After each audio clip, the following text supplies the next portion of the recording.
I didn't ask if it would fit, I asked how much it was. How much is this, Marie? It's very expensive. It's very expensive. Big mistake. Huge. That line from Pretty Woman became the ultimate comeback for anyone dismissed by a snobby salesperson. But the romantic comedy that made Julia Roberts a superstar almost never existed. The movie was originally a dark drama called 3000, where Vivian was a substance addict who gets thrown from a car with money tossed on her, and in some drafts, dies of an overdose by the final page. No shopping montage, no fire escape rescue, just death. Welcome to Pretty Woman. I was in here yesterday. You wouldn't wait on me? Oh, You work on commission, right? yes. Big mistake. Big. Huge. The movie where Richard Gere stripped completely naked and walked around set. Just to shock everyone, Julia Roberts broke out in hives so severe they had to massage a visible stress vein bulging on her forehead, while she lay in bed between her co-star and the director. And the entire crew abandoned Roberts in a bathtub as a prank, while cameras captured her cursing at everyone when she surfaced. Today we're counting down 15 weird facts about a film where Roberts got cast, got fired 3 days later when the company went bankrupt, then got cast again for the same role. Test audiences revolted so violently they dragged everyone back to rebuild the entire ending from scratch, and Ferrari and Porsche both refused to let their cars appear, which accidentally tripled Lotus sales overnight. Before we dive in, smash that like button and subscribe for more behind-the-scenes chaos about the movies that defined the 1990s. Let's start with number 15. Number 15. The original script was called 3000 and Vivian dies of an overdose. Pretty Woman wasn't always Pretty Woman. The original screenplay by J.F. Lawton was called 3000, the exact dollar amount Edward pays Vivian to spend a week with him and stay off hard substances. It wasn't a romantic comedy.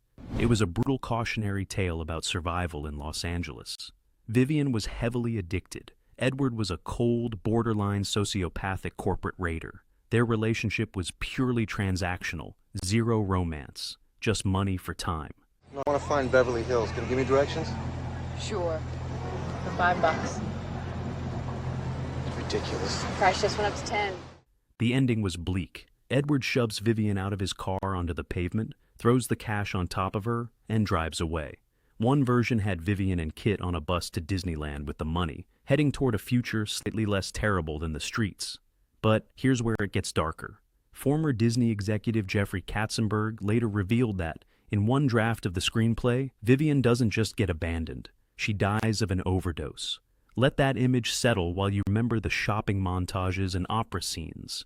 Julia Roberts described the original as a really dark and depressing, horrible, terrible story about two horrible people. When she heard Disney bought it, her immediate reaction was, are they going to animate it? Disney brought in Gary Marshall to transform the script. 6 rewrites later, the drugs disappeared, the cruelty softened, jokes appeared, and Edward became redeemable. Suddenly you had a fairy tale instead of a tragedy. Number 14. Richard Gere walked around set naked, just to shock everyone. Richard Gere never had to do nude scenes in Pretty Woman. The script didn't require it.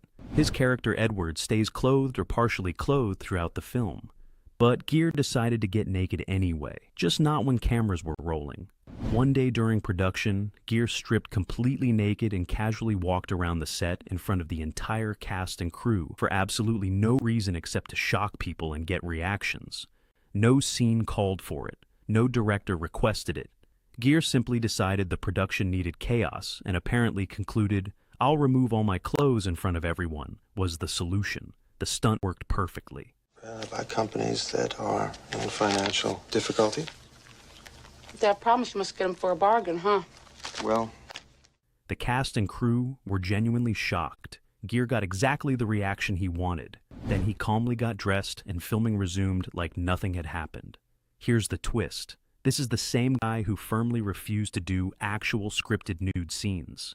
Costume supervisor Dan Lester revealed there was supposed to be a bathtub scene with Gere fully nude.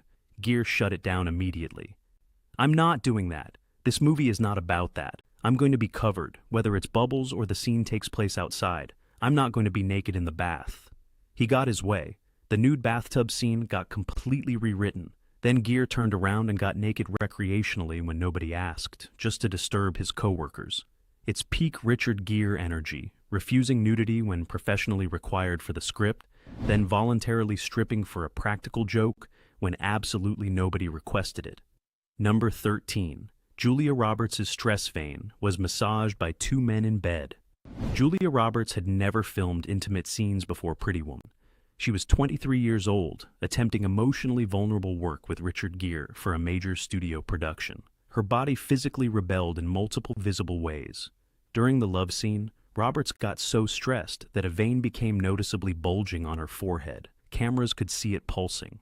Production stopped immediately because you can't shoot a romantic scene with a throbbing stress vein dominating the frame. Gary Marshall and Richard Gere both physically climbed into bed with Roberts to help massage the vein until it disappeared.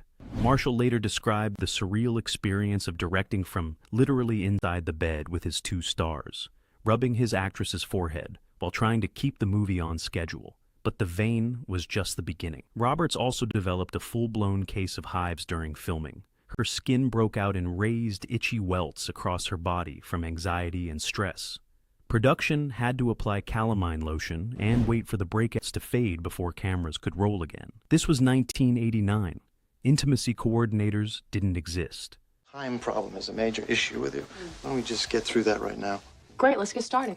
How much for the entire night? There was no trained professional helping actors navigate emotionally charged scenes safely. Just Marshall desperately trying to keep production moving, while his star's nervous system staged a full dermatological rebellion. Roberts powered through despite her body screaming no. The scenes eventually got filmed. The hives faded. The veins stopped bulging long enough to capture the footage. Number 12. The entire crew abandoned Julia Roberts in the bathtub as a prank. Julia Roberts was deeply uncomfortable filming the bathtub scene, where Vivian sings Prince's Kiss while covered in bubbles. She was a newcomer, dealing with limited nudity in front of a full professional crew. The vulnerability was crushing her. Gary Marshall decided to break the tension with a prank. During the moment where Vivian dunks underwater and re-emerges, I don't have to undress me. Yeah, baby. I wanna be your fantasy.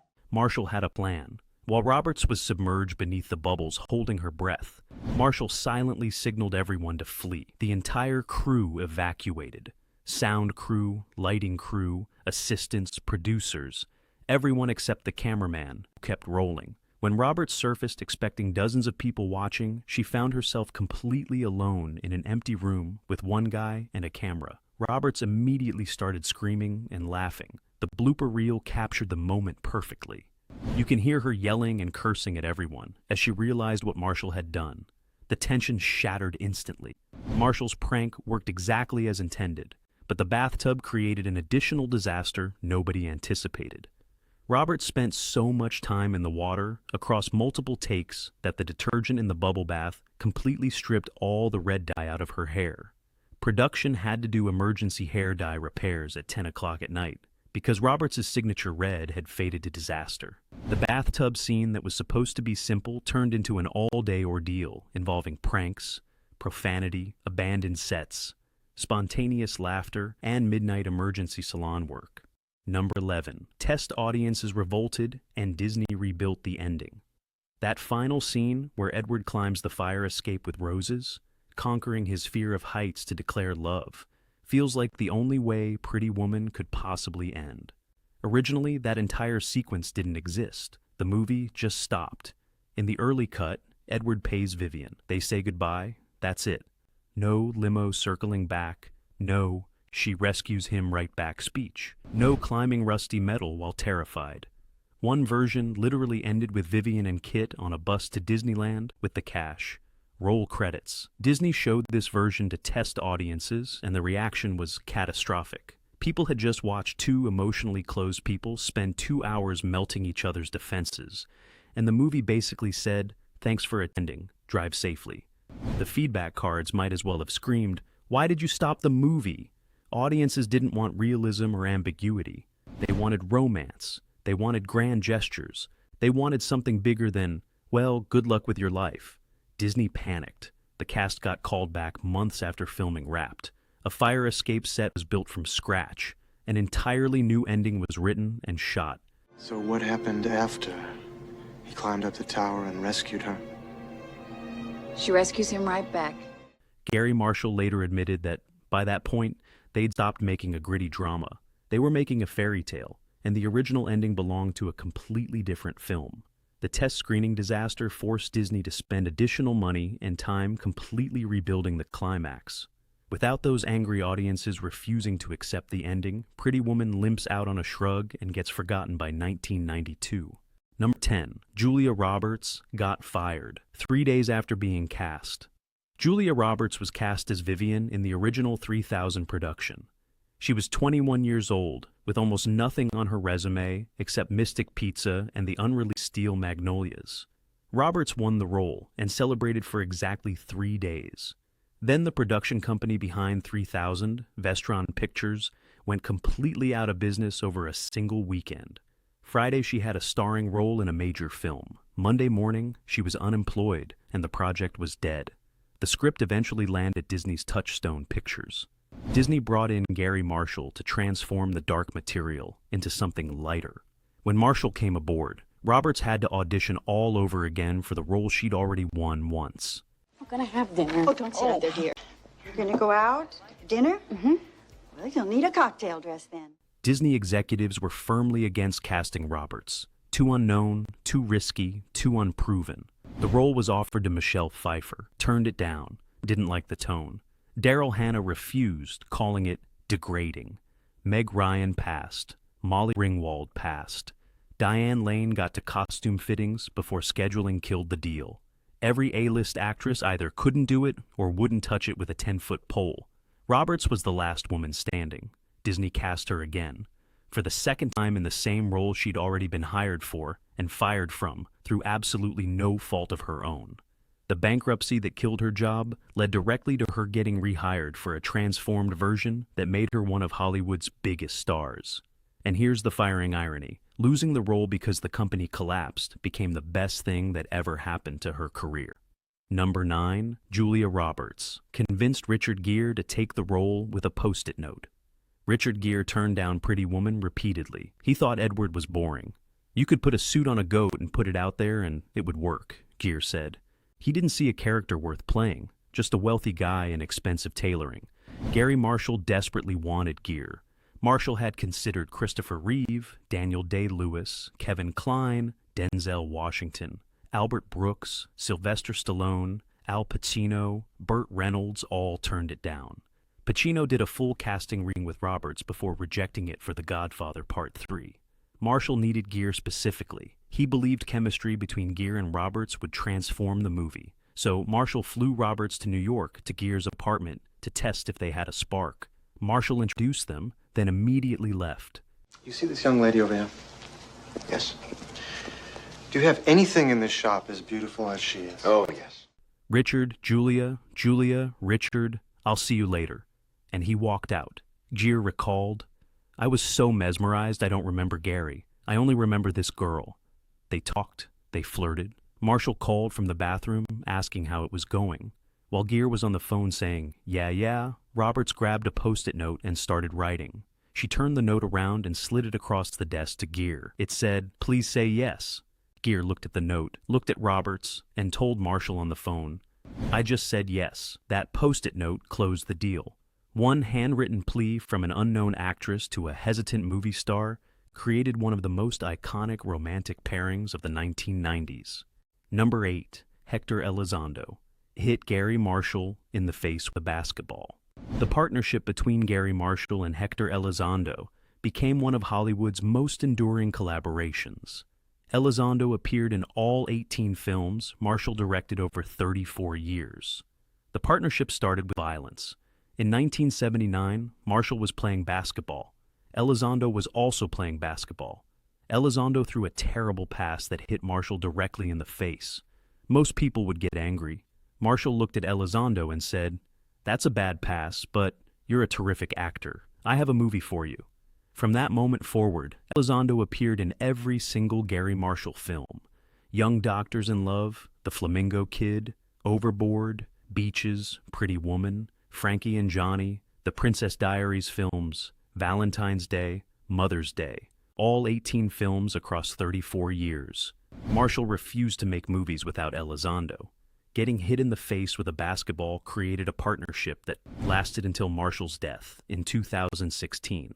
For Pretty Woman, Disney executives balked at Elizondo's salary demands for the hotel manager role. They told Marshall to cast someone cheaper. Marshall refused to budge, so Marshall paid half of Elizondo's salary out of his own pocket.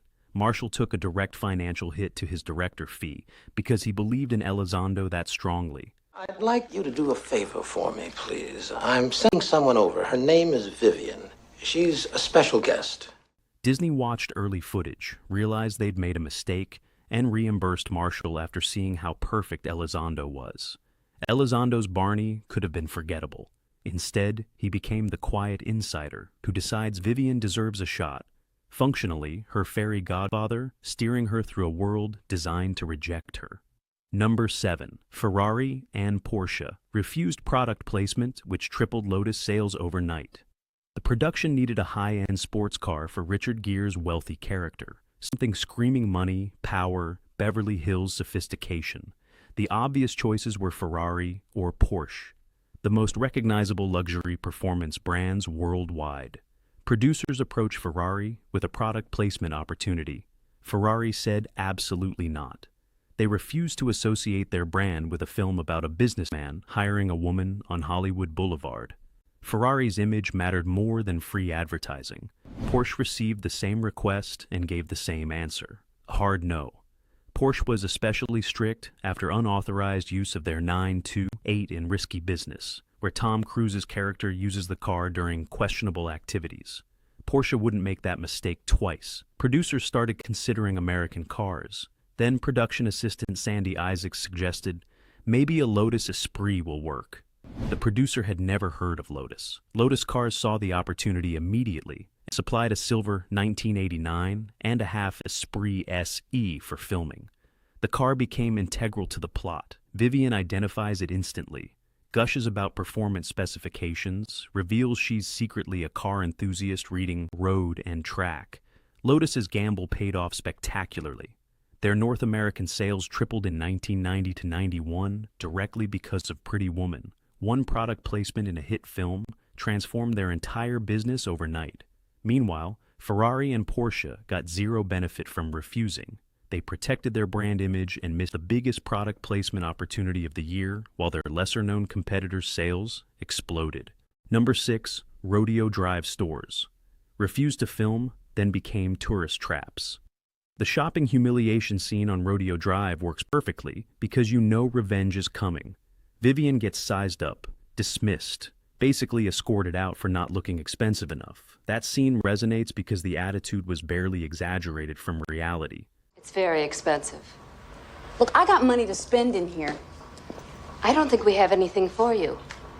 You're obviously in the wrong place. When production tried filming on actual Rodeo Drive, several high-end boutiques pulled the same move as Ferrari and Porsche. They refused to be associated with a movie about a Hollywood Boulevard woman, even one being softened into romantic fantasy. They denied filming permissions. Meetings went nowhere. Store managers got frosty. Permissions were rejected. The crew had to find boutiques willing to cooperate and work around the ones that refused participation. That barely concealed contempt sales clerks throw at Vivian on screen didn't require much acting. Production had experienced versions of it during location scouting. The big mistake, huge. Revenge scene feels satisfying partially because it's aimed at real snobbery the production encountered.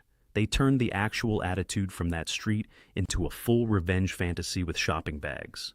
Then Pretty Woman became one of 1990's biggest box office hits. Suddenly, those same boutiques that refused participation had a dramatic change of heart. Rodeo Drive quietly rebranded itself as the Pretty Woman experience. Tourists flooded in to do the Vivian circuit, stand where she got snubbed, walk past boutiques, pose for photos, say the line. Tourism money doesn't judge, and those stores happily welcomed the crowds they initially rejected. Number 5. Julia Roberts fainted after eating one avocado in 2 days.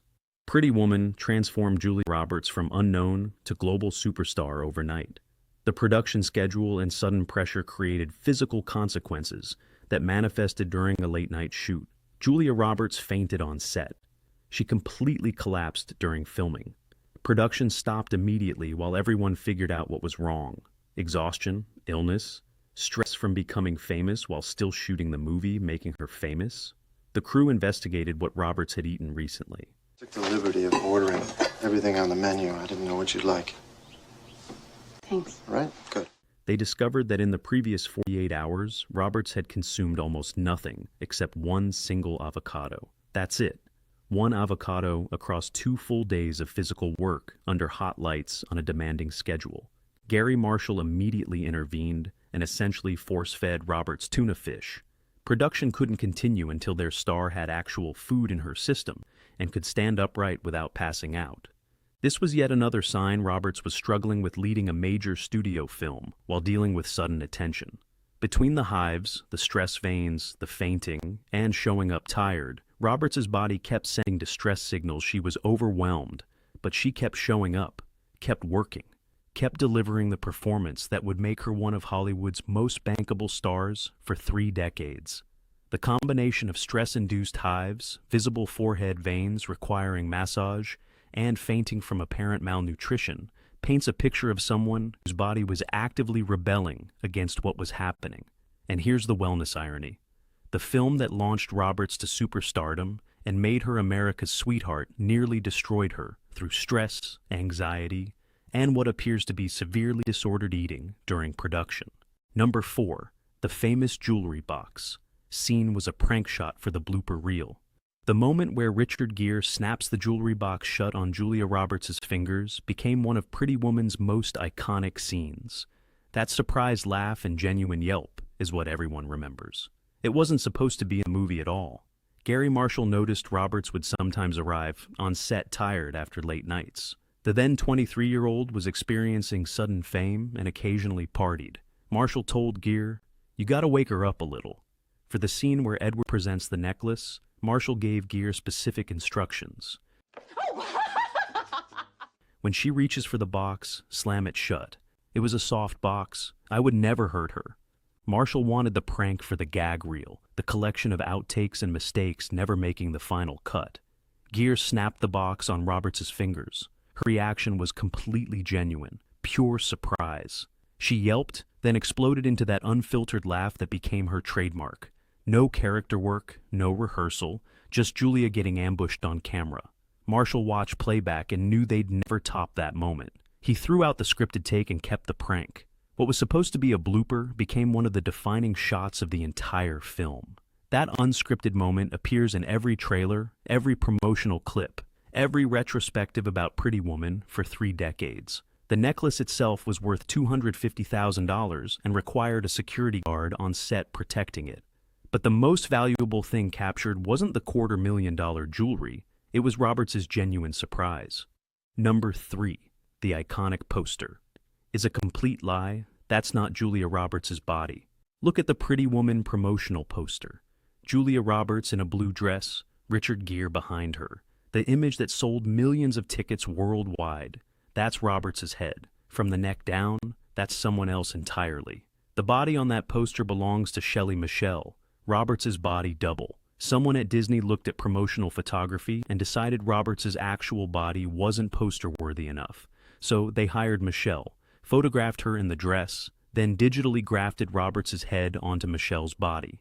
The outfit isn't even accurate to the film. In the movie, Roberts wears blue and white. On the poster, the dress is pink and black. 2 completely different outfits on 2 completely different bodies, wearing Julia Roberts' face like a mask. When you're not fidgeting, you look very beautiful. And very tall.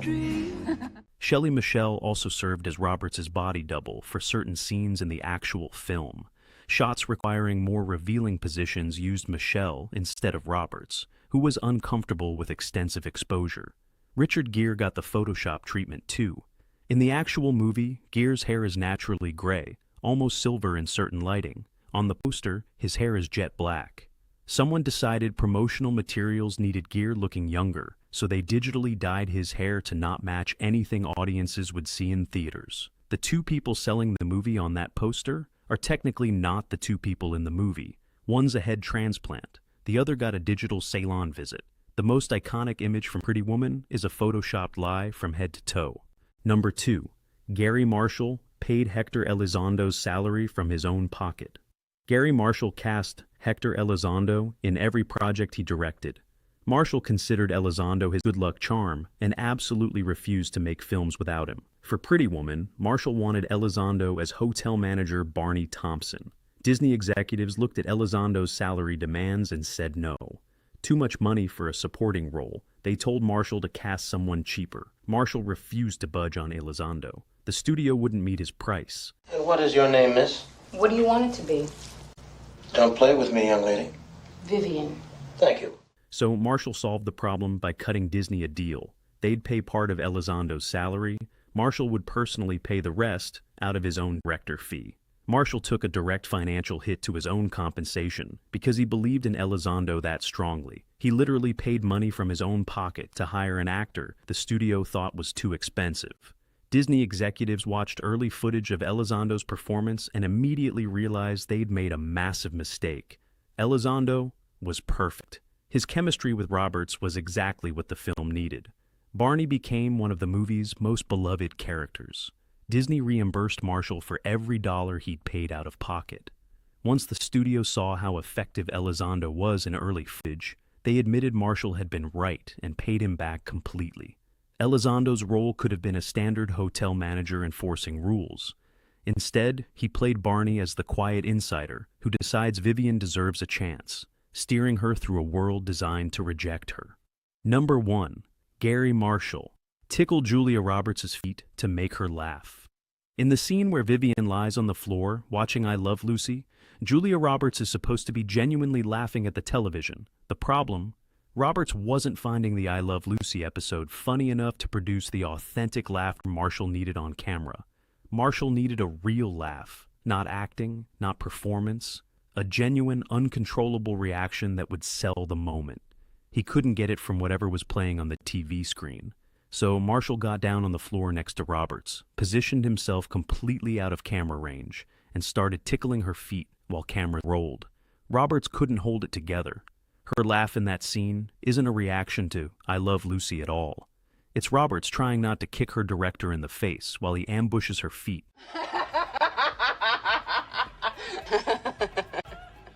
Like a deranged uncle at Thanksgiving. Marshall was known for getting authentic reactions through pranks, surprises, and physical interventions. If genuine laughter required the director to literally tickle his star's feet during a take, that's what Marshall did without hesitation. This was just one of many improvisations Marshall employed throughout production. He believed real spontaneous reactions created better cinema than perfectly controlled performances. So, he constantly surprised his actors with unexpected choices during filming. The foot tickling worked perfectly. Roberts' laugh feels completely natural and unforced because it was completely natural and unforced. Audiences watching have no idea they're seeing a woman laugh at being tickled rather than classic television comedy. And there you have it. 15 weird facts about Pretty Woman. Which facts surprised you the most? Drop your thoughts in the comments and let us know what blew your mind. Thank you for watching, and until next time.